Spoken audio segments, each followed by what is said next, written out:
Segundo livro das Crônicas, capítulo 20, verso 12. Ah, nosso Deus, porventura não os julgarás?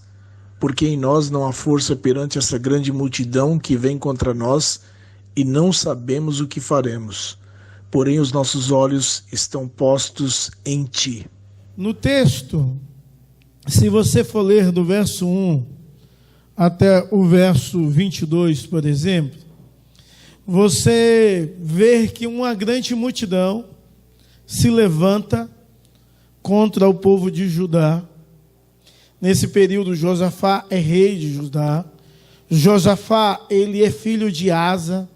E da história de Josafá é resumida que ele fez o que era reto perante o Senhor. Josafá, no início do seu reinado, não no texto, mas na história de vida de Josafá, no início do seu reinado, ele saiu em cidade, propagando a palavra de Deus, levando o povo a uma volta às Escrituras, a uma vida de intimidade com Deus Todo-Poderoso. Em toda a história de Josafá só há um erro narrado, que na verdade é ele se coligar com uma das filhas de Acabe. E grande maldade assolou isso, a vida de Josafá, e você pode ver isso aí no capítulo 19.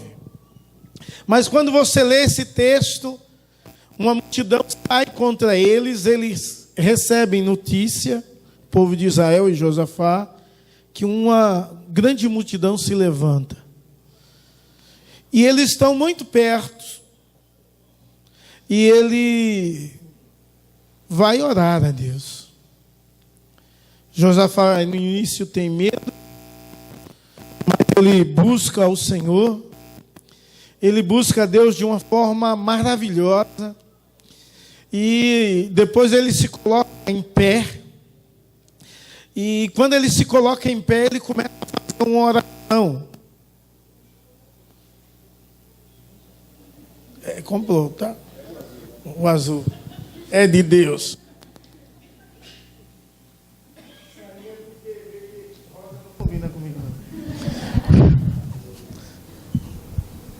Nada contra a cor rosa, entendeu?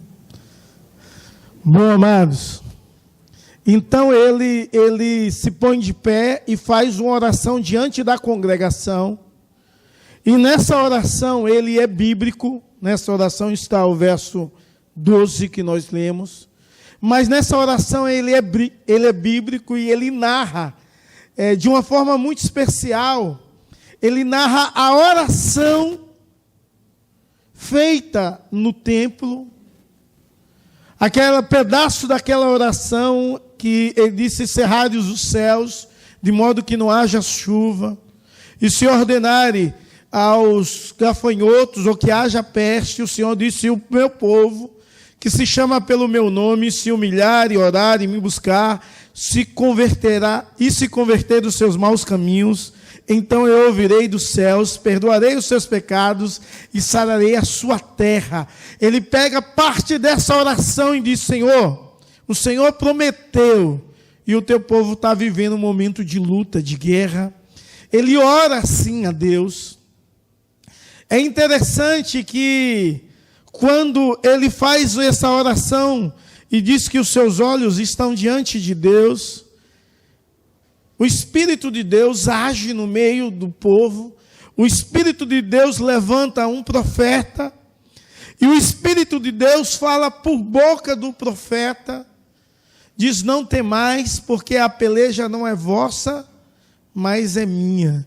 E isso leva o povo a acalmar o coração, os ânimos, a criar uma expectativa, uma esperança, e eles rendem a Deus louvor e adoração, tão somente confiado no poder e na graça de um Deus Todo-Poderoso, de um Deus que manifesta a sua graça e o seu poder de uma forma extraordinária e incomum. Eu gostaria de meditar com vocês nessa noite sobre o seguinte tema: o Deus que age com poder e graça. Vamos repetir esse tema? O Deus que age com poder e graça. Precisamos, em todos os momentos de nossa história, entender que existe um Deus que age com poder e graça. Mesmo em meio às má notícias que vieram da Josafá, ele acreditava em um Deus que age com seu poder e graça. Em meio às más notícias que você recebe, você tem de acreditar que Deus age com seu poder e graça. Um seminarista do nosso presbitério sofreu um acidente essa semana. Um acidente que levou a óbito algumas pessoas na Dutra. Você deve ter visto isso. E na rede social do presbitério, o povo comentando, e Deus estava agindo com seu poder e sua graça. Nesse acidente morreram algumas pessoas aqui de Guarujá. Necessariamente 2 pessoas.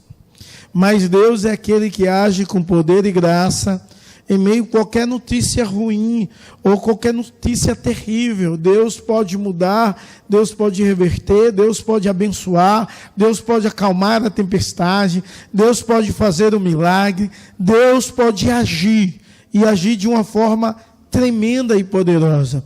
Deus pode manifestar a sua graça sem você fazer nada.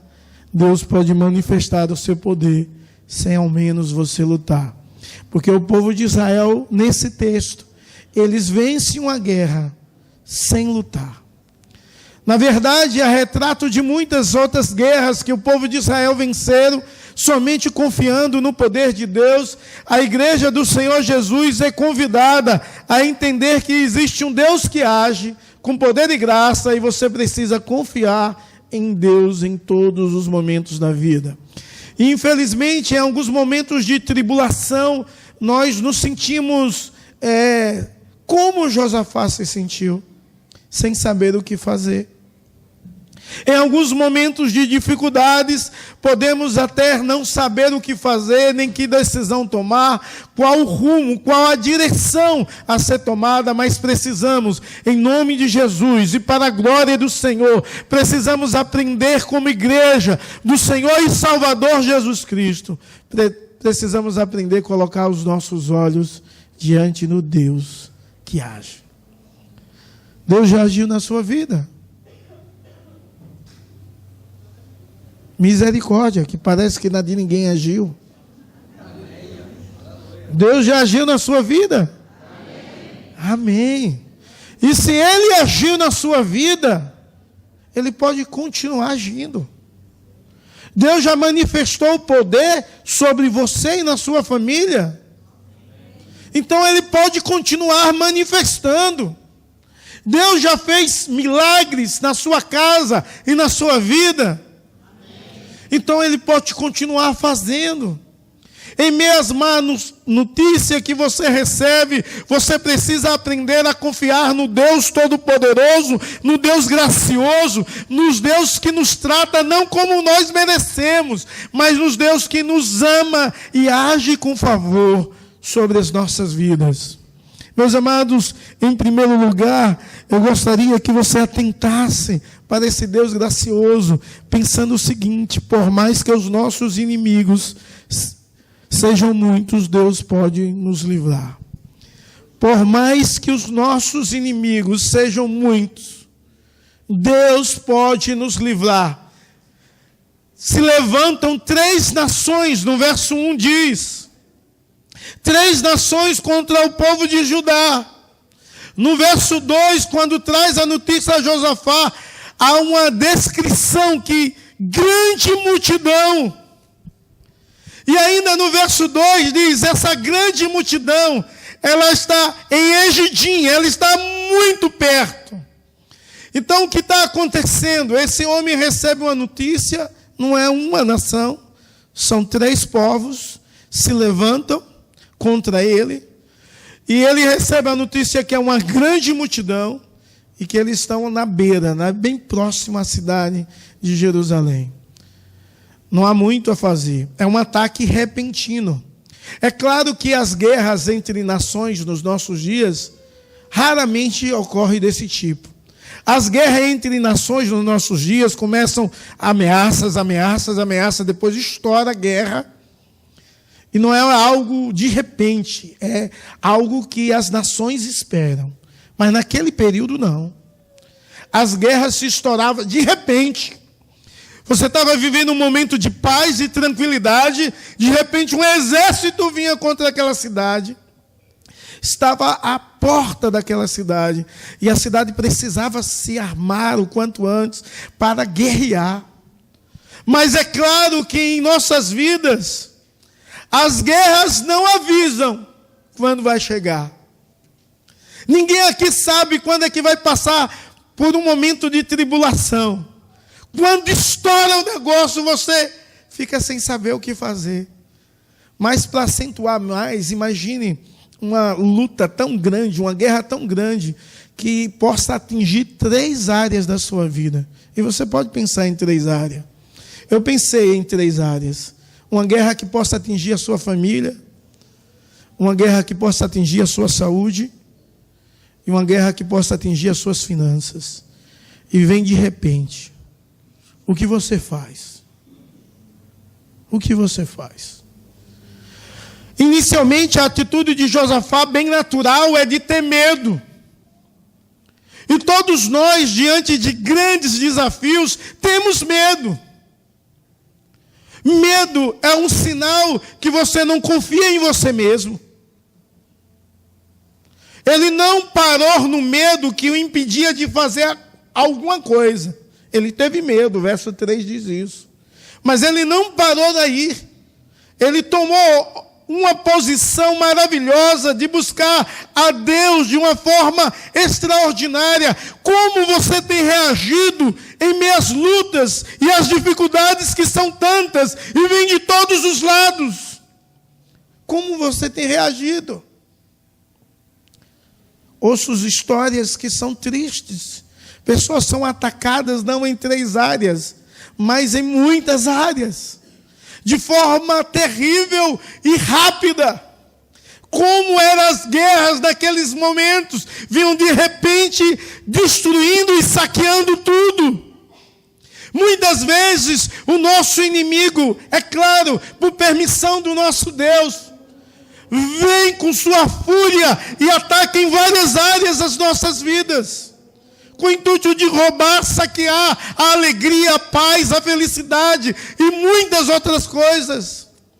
E muitas vezes o povo de Deus fica só com medo e não age de nenhuma maneira e de nenhum modo. O que o texto nos ensina é que o poder que age, o Deus que age com poder e graça, é um Deus que tem de motivar ao povo a buscá-lo. E Josafá, no verso 3, ele busca Deus. Qual é a atitude que você faz em meio à guerra? A primeira atitude, ou a segunda, depois de ter medo? O que você faz? Ele busca Deus. Pastor, que estranho isso. Ele busca Deus no verso 3 e no verso 5 ele começa uma oração. Que busca é essa? Não é oração, não. De fato, buscar Deus aqui há uma ideia de ouvir Deus. Ouvir o que Deus deseja falar. Ouvir a direção de Deus. Essa busca a Deus é dizer assim: Deus, está aí essa situação. Eu não sei o que eu vou fazer. Mas eu estou aqui unânime com o teu povo. Reuniu a cidade inteira e eles buscaram o Senhor. Verso 3 diz que essa busca ocorreu com jejum. E é claro que todas as vezes que tinham jejum, havia humilhação antes do jejum, o reconhecimento de quem era. Então havia uma tradição do povo vestir panos de saco, se rasgar diante de Deus, e eles ficaram esperando que Deus falasse.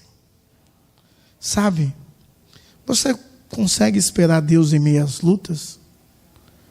Ou você faz do seu jeito?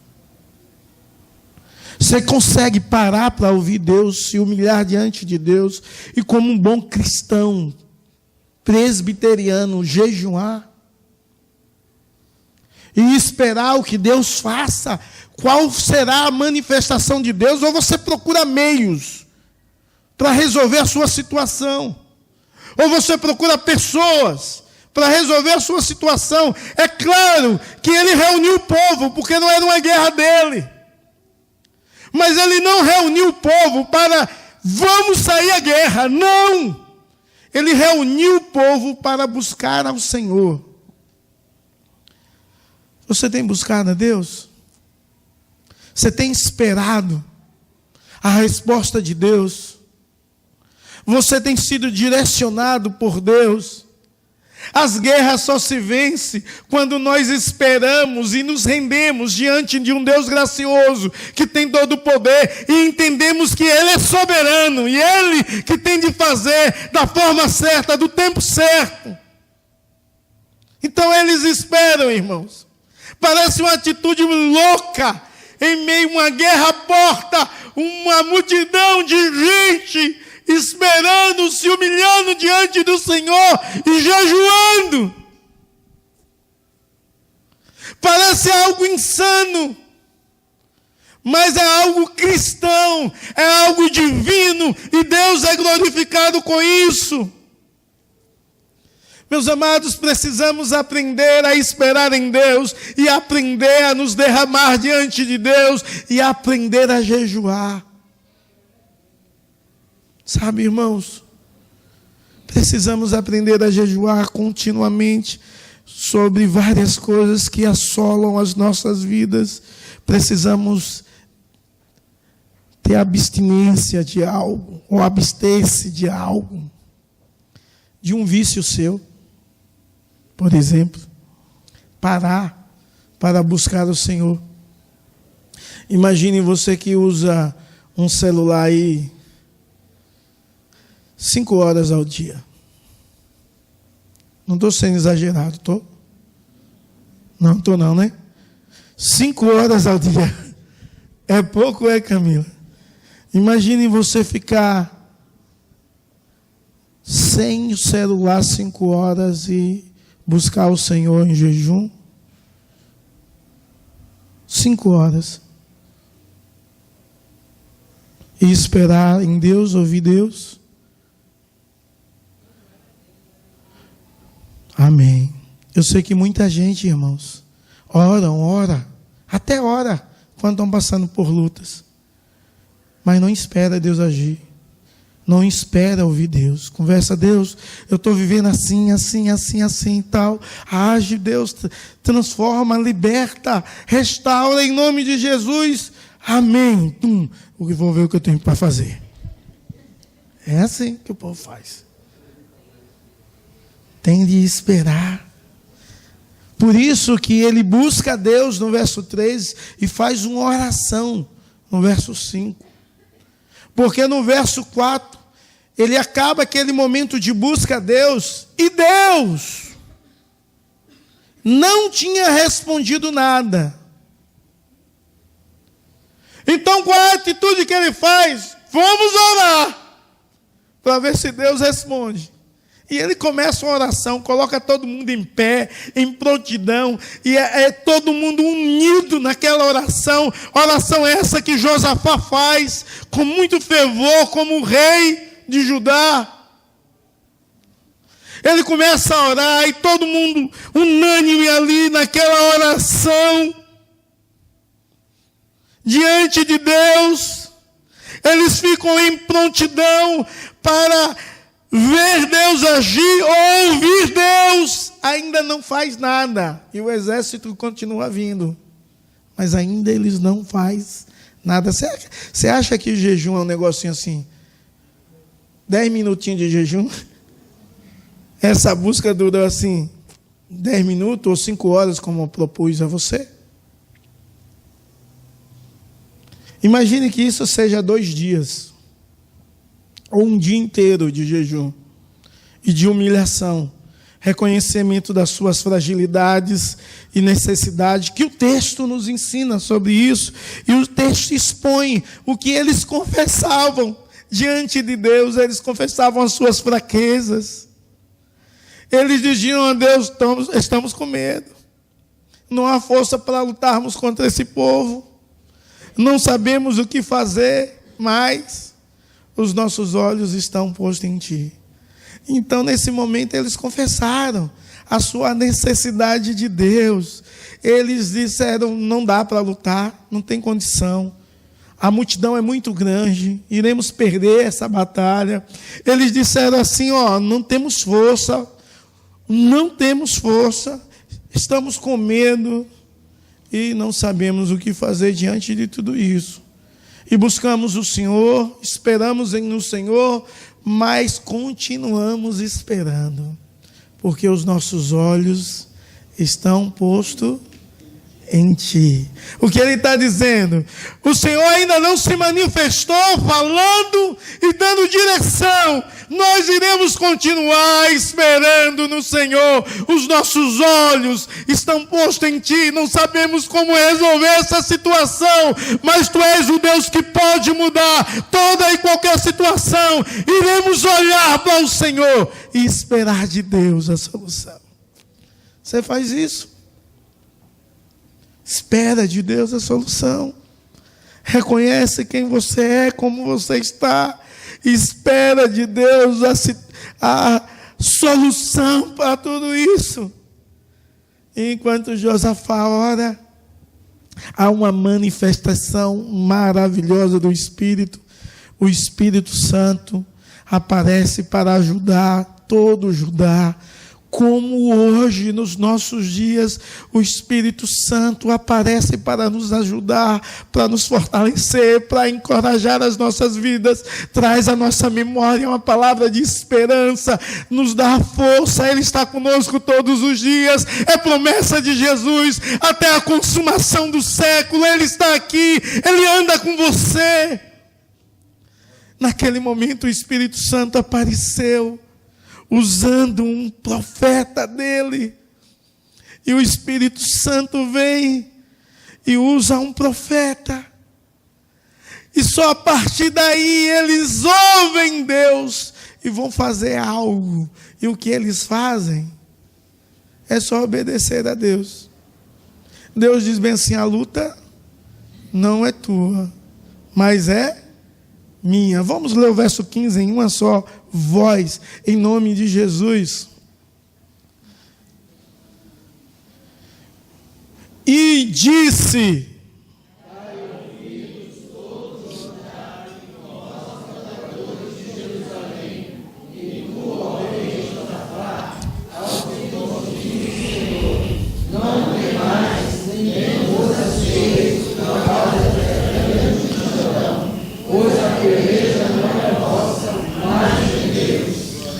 vocês estão esperando me ouvir? Deus está dizendo assim, através do profeta.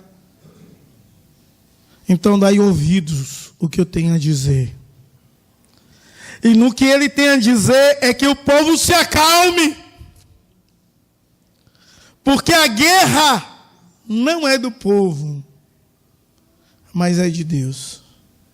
Será se você tem tido essa percepção em meio às batalhas da vida? A percepção de esperar em um Deus todo-poderoso e gracioso, um Deus do impossível, um Deus que age. Será se você tem a percepção de buscar esse Deus e se humilhar diante dele, confessar a ele os seus pecados, as suas mazelas e a sua incapacidade de fazer qualquer coisa? Será se você tem esperado na ajuda do Deus Todo-Poderoso, o Deus do impossível, o Deus Espírito Santo que age, que fala, que traz vida, que traz esperança, que nutre, que ensina? O Senhor Jesus, quando os discípulos estavam perturbados, porque ele ia ser assunto aos céus, ele fala da promessa do Espírito. Que vós recebereis o Espírito Santo.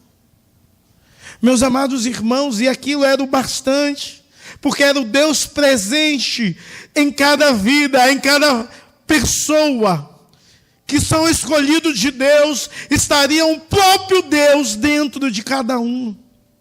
Que promessa mais maravilhosa do que essa? Deus com você. Aonde você vai, Deus está. O que você está passando, Ele sente, sabe, vê e age. A situação turbulenta que você está vivendo, Ele vê. Ele está com você, te sustentando, te segurando, te ensinando, te guardando, te advertindo, te repreendendo, te fortalecendo, dizendo as mesmas palavras: não temais, porque a guerra não é tua, é minha. Há um cântico do passado maravilhoso, e eu gosto muito dele. Eu não sei cantar muito, mas eu vou falar uma frase. Não sei cantar muito não, né? Não sei cantar nada. Não sei de onde saiu esse muito. Não sei cantar nada. Que diz assim: não há Deus como tu, que guerreia as minhas guerras e me faz um vencedor. Não há Deus como tu. Conhece, Diva? Isso é coisa do Nordeste, né? Pode ser. Mas é baseado em texto bíblico. Não há Deus como tu, que guerreia as nossas guerras e nos faz um vencedor. A palavra de Deus a esse povo era dizer: eu sou Deus que guerreia as vossas guerras. Eu sou um Deus que te faz um vencedor. E é interessante, irmãos, que depois daí você vê o Espírito Santo dando estratégia, mandando eles descerem, ficar posto em prontidão para a guerra, em posição. Mas Deus diz bem assim: fique parado. Não faça nada. Não faça nada. E depois o próprio Deus diz: e veja o livramento que o Senhor farás. Irmãos, o nosso Deus é assim, que quando você confia nele e espera nele, entendendo que só Ele pode fazer, reconhecendo as suas limitações, incapacidade, as suas fraquezas, mas confia em Deus, olha para Deus. Deus manda o Espírito Santo para agir com poder e graça, e nós podemos ver o livramento que Deus pode operar. Uma palavra como essa foi dita ao povo de Israel em outros momentos. Por exemplo, na travessia do mar. E hoje verás o livramento que Deus fará. O povo do Egito que hoje verdes, nunca mais tornareis a ver. Irmãos, precisamos confiar nesse Deus, precisamos entender que Deus sempre guerreia as nossas guerras, que Deus sempre guerreia as nossas lutas, que Deus sempre é conosco, que Deus é um Deus presente. Precisamos crer em Deus. E quando você lê o verso 20, você fica maravilhado quando a palavra de Deus diz assim: credes em Deus e estarei salvo.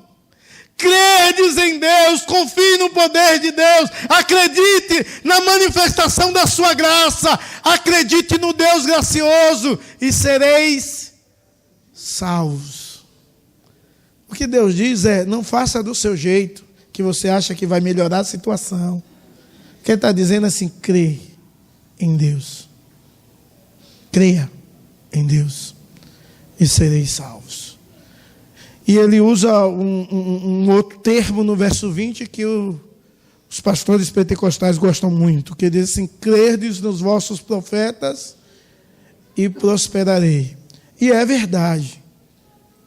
Porque quando você crê nos profetas de Deus de fato, que falam da parte de Deus de fato, irão prosperar, porque é oráculo de Deus, é boca de Deus. São servos de Deus comunicando tão somente o que Deus deseja. Então, quando você crê que os profetas estão falando da parte de Deus, e em obediência à voz de Deus, em obediência à bondade de Deus e o favor de Deus, vocês seguem e prosperam. Esse é o que o texto diz. E sabe, meus amados irmãos, diante desse Deus gracioso, com seu poder e graça que age no meio do povo, o povo, ao ouvir essas direções todas de Deus, eles entendem que adorar é a melhor arma do crente. E o verso 22, vamos ler em uma só voz. Aí você não dorme nesse frio, tá? E fica atento. Verso 22 diz assim: tendo eles começado a cantar, dar louvores, pois o Senhor buscara os filhos de Amon, de Moabe, e os do monte Seir, que vieram contra Judá, e foram desbaratados. E foram o quê?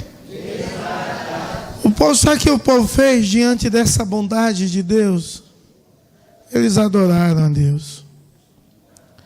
Eles adoraram o Senhor, eles bendizeram a Deus. E Deus, com seu poder e graça, desbaratou todos os 3 povos que vinham contra eles. Sabe por que Deus fez isso, irmãos? Porque o povo entenderam que precisava aprender a descansar em Deus. Entenderam que precisavam deixar Deus agir. Entenderam que precisava Deus manifestar a sua graça. Entenderam que adorar a Deus em toda e em qualquer situação é a melhor coisa que devemos fazer. É entender que o nosso Deus é fiel e diante da fidelidade de Deus, mesmo quando isso não ocorreu ainda, porque ainda eles não tinham vencido, eles louvam antes. E quando o povo está louvando, Deus age lá e destrói aquele exército do inimigo. Eles não esperam Deus fazer para adorar a Deus, para engrandecer a Deus. Eles simplesmente confiam e já agradecem. Você pode agradecer a Deus que a tribulação que você está vivendo é Deus que guerreia por você. Você pode ouvir a direção de Deus e obedecê-la. Você pode crer nas promessas de Deus. Você pode louvar a Deus em meio às dificuldades, mesmo quando você não vê o livramento. E quando você faz isso, você vai ver. Você pode confessar as suas limitações. Você pode buscar a Deus desprendido de todo aquilo que te amarra ou de todo o tempo que te escraviza e se voltar os seus olhos para Deus. Você pode entender que apesar de muitas lutas, Deus pode livrar de todas elas. Sabe, Deus deseja que você o adore, mesmo em meio às tribulações. E o Deus que é fiel e que sempre continua fiel, pode mudar a sua história, como mudou a história de Josafá e de todo o povo de Deus. O mesmo Deus e o mesmo Espírito que atuou lá, é o mesmo Deus e Espírito que está atuando aqui. O mesmo Deus e Espírito que falou lá, é o mesmo Deus e Espírito que fala aqui. Você precisa entender que há um Deus presente continuamente com você. Há um Deus que age e há um Deus que guerreia as suas guerras e te faz um vencedor. E você precisa acreditar e crer nesse Deus. E fazer o quê? Descansar diante da poderosa mão de Deus.